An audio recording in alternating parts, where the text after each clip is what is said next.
By the end of this video, you will learn how the pickleball serve has dramatically evolved over the years, how innovative players have pushed the limits to gain a competitive edge, and what the future might hold for this crucial part of the game. We'll explore everything from early mistakes to major rule changes, serving techniques, grip choices, stance preferences, and even how modern data tools are helping players perfect their serve like never before.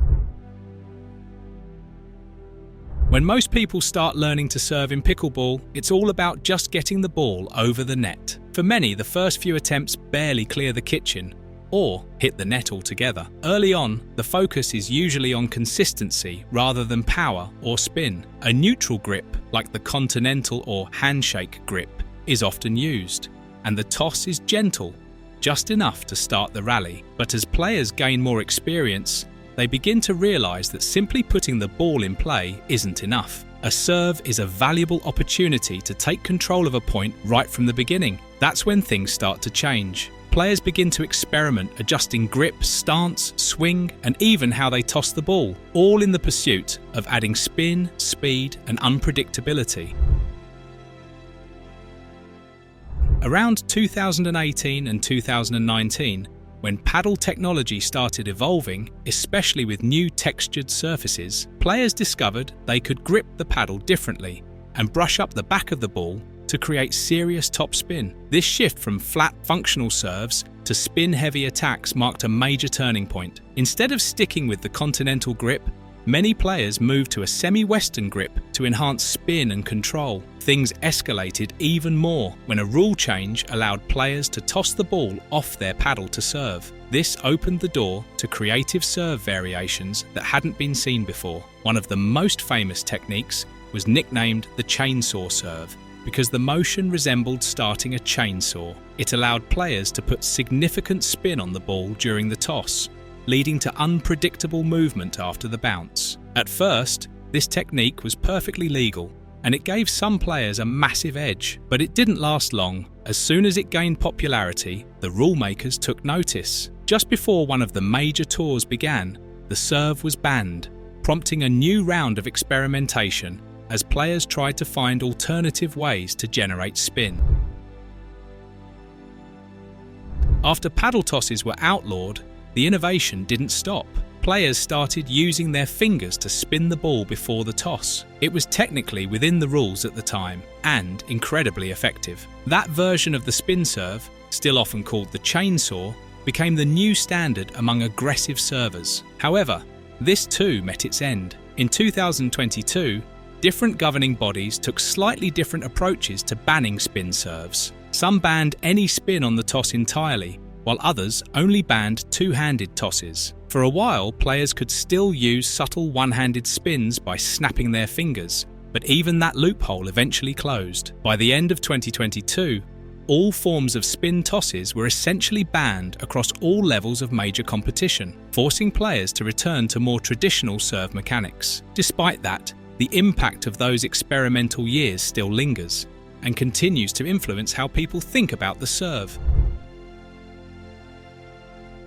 With spin tosses gone, 2023 was a quieter year in terms of serving innovation, but things heated up again in 2024 when conflicting rules emerged between different tours. One league even temporarily removed the requirement that the ball be struck below a certain height, meaning players could serve from almost face height, as long as their paddle motion still complied with other requirements. That caused confusion and controversy, but also sparked new discussions around what a serve should be. Should it be about style? Should it be about fairness? Or should it just be simple and enforceable? While those debates continue, most players have returned to a more grounded approach, focusing on depth, pace, and consistency rather than flash and trickery. But that doesn't mean creativity is dead. In fact, the next wave of serving strategy might be more cerebral than mechanical.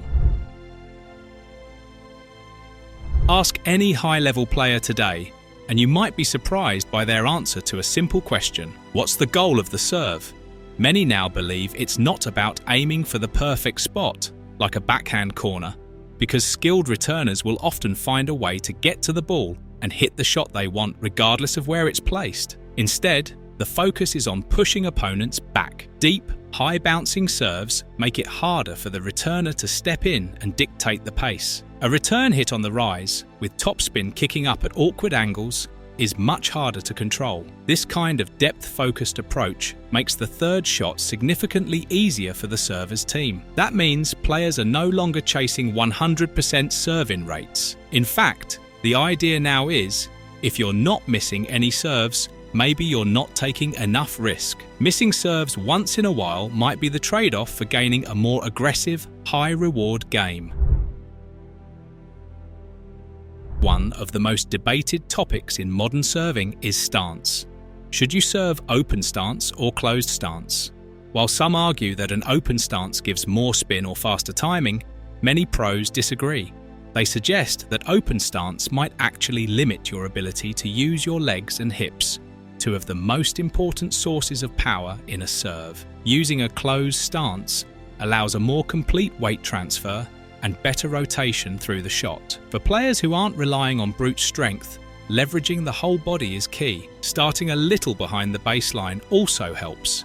It also creates more space to generate lift and spin. Ultimately, the choice between open and closed stance might come down to comfort and playing style, but for those seeking power and consistency, closed stance with a step through seems to be the most effective. What's really exciting is how data and technology are now being used to refine serves even more. Instead of watching hours of match footage to self-analyze, players now use AI tools that break down every serve automatically. You can see serve depth, trajectory, speed, and outcomes within seconds. That allows for highly targeted feedback, and players can start making data-informed decisions about what's working and what's not, without guessing. With tools like shot tracking and serve filtering, players can look at how each serve impacted the rally 2 or 3 shots later, helping them craft a more complete serve strategy. It's no longer just about how the ball leaves the paddle, it's about how it sets up the rest of the point. Looking ahead, the next big leap in serving probably won't come from another radical rule workaround. Instead, it's likely to be strategic, varying serve height, pace and trajectory to keep opponents from settling into a rhythm. One serve might loop high and deep, the next might be flatter and faster, testing their timing. Mixing it up is becoming the new gold standard. It's less about tricking the rulebook now, and more about game theory, giving your opponent a different look each time so they can't anticipate and return comfortably. And that level of nuance might ultimately be harder to master than any spin serve ever was. As for the rules, there's growing support for simplifying the serve with a universal drop series rule. It's easy to monitor, removes subjectivity, and helps level the playing field. While some argue it doesn't look as professional, others believe it actually opens the door to more athletic and creative movement. So much of the story of the pickleball serve is about evolution, pushing limits,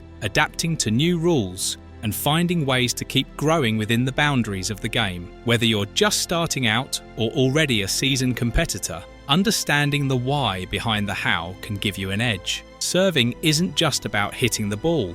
It's about intention. Do you want to push your opponent back?